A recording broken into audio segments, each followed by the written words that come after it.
Has Putin just unleashed one of the biggest missile barrages of the entire war on Ukraine, overwhelming air defenses in Kyiv and Kharkiv within a single devastating night?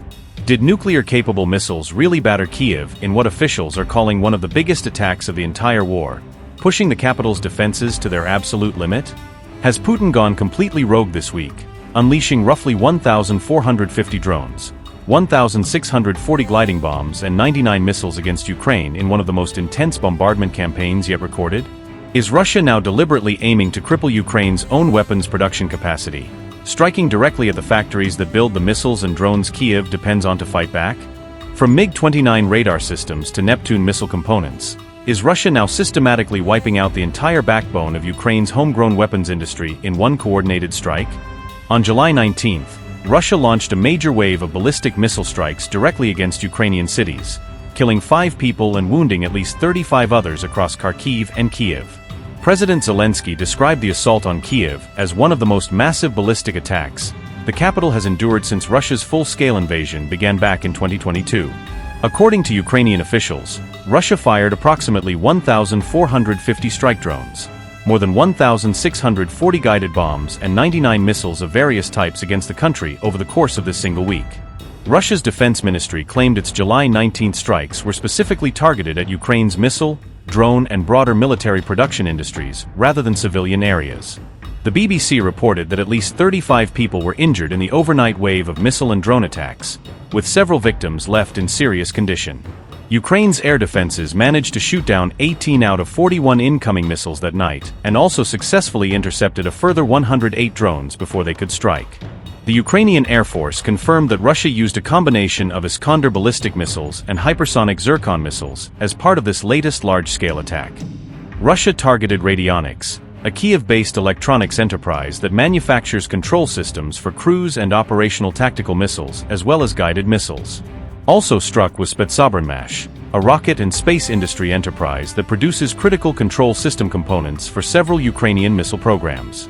The Meridian plant, named after Korolev, was hit as well, since it produces structural elements and guidance components specifically for Ukraine's Neptune MD guided missiles. Oaklane, a factory manufacturing components for long-range drones and carbon fiber parts for FPV drones, was also named among the facilities targeted in the strikes.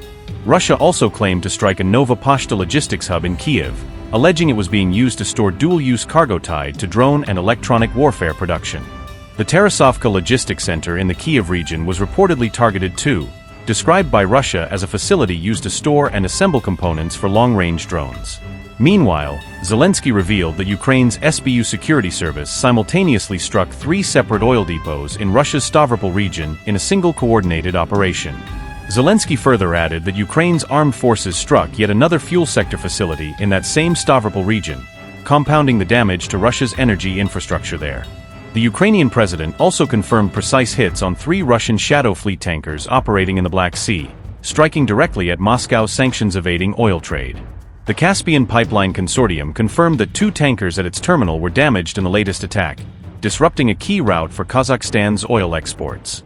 Oil loading operations at the terminal were immediately suspended following the strike, though officials confirmed there were no injuries or oil spills reported.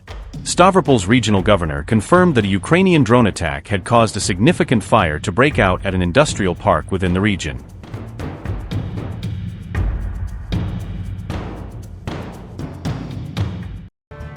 Russian air defenses said they destroyed 379 Ukrainian drones during overnight attacks across multiple regions on July 18th. Russia's defense ministry said the UAVs were intercepted over 18 regions, including Crimea, in one of the largest drone assaults reported in recent weeks. Moscow Mayor Sergei Sobyanin said around 370 Ukrainian drones were headed toward the Russian capital before being engaged by air defense systems. According to TASS, a Ukrainian drone strike killed 7 people and injured 24 others at a wild berries logistics hub in Russia's Tambov region. Moscow Region Governor Andrei Vorobyov said another attack left 1 person dead and 61 others wounded.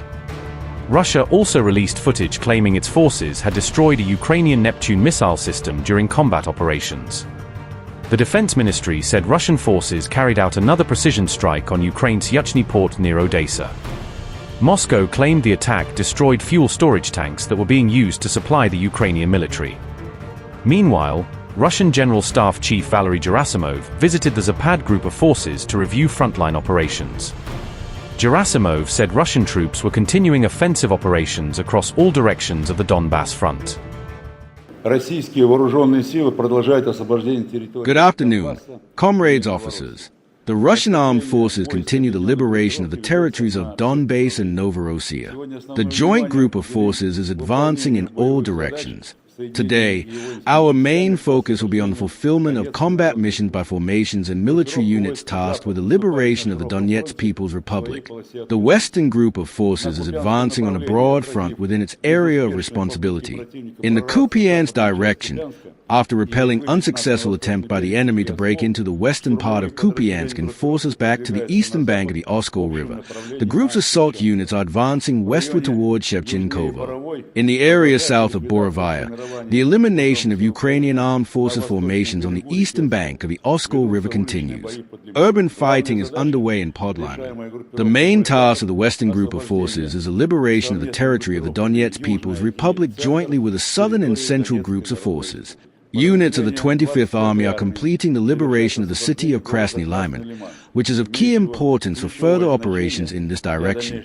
The enemy's organized offense in the city has been broken, and isolated pockets of resistance are being eliminated. In addition, formations of the group are advancing successfully in the Sviatay Gory National Park and are also destroying enemy formations in Sviatogorsk and Shirovo. The southern group of forces, having liberated Konstantinovka, is advancing towards Druzhkovka. Forward units have entered Alexeyevo-Druzhkovka and are engaged in fighting in the town. Formations and military units of the Third Army, advancing towards Slavyansk and Kramatorsk, have liberated Piskanovka and reached the outskirts of Nikolaevka. The Army's forward units are now less than 5 kilometers from the eastern outskirts of Kramatorsk. Fire strikes are being carried out against Ukrainian armed forces formations holding positions within the city. Heavy fighting continues in the area of responsibility of the central group of forces. In the Dobropoli direction, formations and military units of the group are advancing north of Krasnoarmeysk and are engaged in fighting in Dobropoli and Novka. In addition, the settlement of Lenina Myrnonai has come under Russian control, while the liberation of Shevchenko, Krasnoarsky, and Svetloy is nearing completion. Later in our work, we will examine in greater detail the results of combat missions carried out by formations and military units of the Western group of forces and clarify the next course of action.